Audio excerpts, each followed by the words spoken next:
հարցել ազատության գործընկերներից են խնդրել տալ, եթե դեմ չեք ուղիղ մեջ բերեմ իրենց հարցը։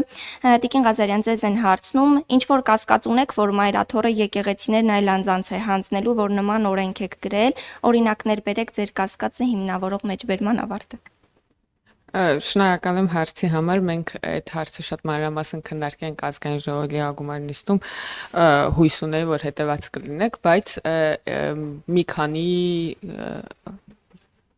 պատմությամբ է հիմնավորվում այս թեման, նախ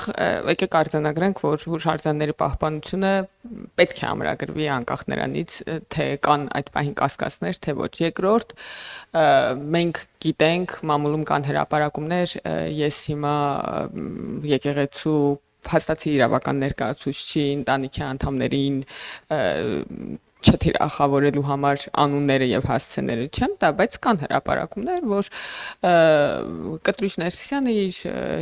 թորներին օրինակ եկեղեցու գույքից բնակարանը չհերկված, ընդ որում կարա հերքի եւ այն մարդիկ, ովքեր դա հրապարակել են, միգուցե հրապարակային խոսեն այդ մասին եւ նաեւ հոգեվոր խորհրդի ներկայացուցիչներ են այդ մասին պատմել, որ եկեղեցու գույքից օտարվել են, նվիրվել են, սեփականաշնորհվել են իր ընտանիքի անդամներին։ Այս նախադասության մեջ իհարկե ամեն ինչն է աբսուրդ, սկսած այդ նրա ամբողջ նախադասությունը, հա, կաթողիկոսը իր թորներին նվիրել է եկեղեցու գույքը, այս նախադասությունը ծայրից ծայր աբսուրդ է, բայց հիմա այդ իրողության մեջ ենք ապրում։ Ինչ վերաբերում է մշակութային արժեքների նկատմամբ վերաբերմունքին, հենց ազատության մեր գործընկերներին տված, ձեր գործընկերներին տված հարցազրույցում Ասողիկ քահանան, որ այդ պահին ներկայացնում է եկեղեցուն իրավաբանորեն, ասում է, որ իրենք Գեղարդից մի փշանք, մասունք նվիրել են Ռուսաստանի եկեղեցուն, թեմի առաջնորդին, ռուս ուղղափառ եկեղեցու թեմի առաջնորդին, դրան եթե գումարենք նաև այն քաղաքական հորդորները, որոնք տեղի են ունենում, այսինքն մշակութային արժեքներ նվիրելու պրակտիկա էլ կա,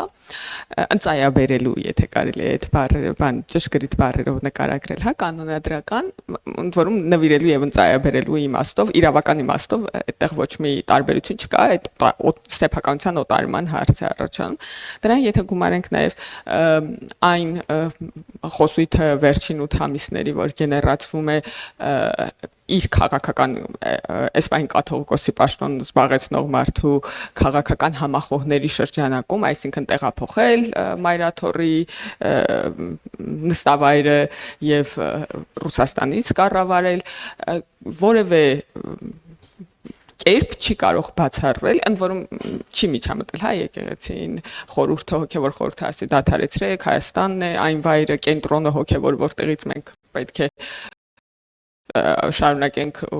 հոգևոր գործունեություն ծավալել, այսինքն այլ ավելի թեժացրել այդ խոսակցությունները, ոչ որևէ կերպ չի բացառվում, որ օրինակ մեկ այլ հոգևոր թեմի ներկայացուցիչի ծննդյան կապակցությամբ կարող են օտարվել եկեղեցու գույքերը, ընդ որում ես չեմ ասում, որ ինքը կվաճառի օրինակ Տաշիր գրուպին մայրաթոռը։ Սա բնականաբար աբսուրդ է։ Ես ասում եմ, որ հնարավոր է այս ամբողջ խոսակցությունների, հա, քաղաքական հակամարտության, քանի որ եկեղեցին ներգրավել է քաղաքականության մեջ եւ տրամաբանական բաներ է, քաղաքական իմաստով տրամաբանական բաներ է անում, որը վնասում է եկեղեցուն։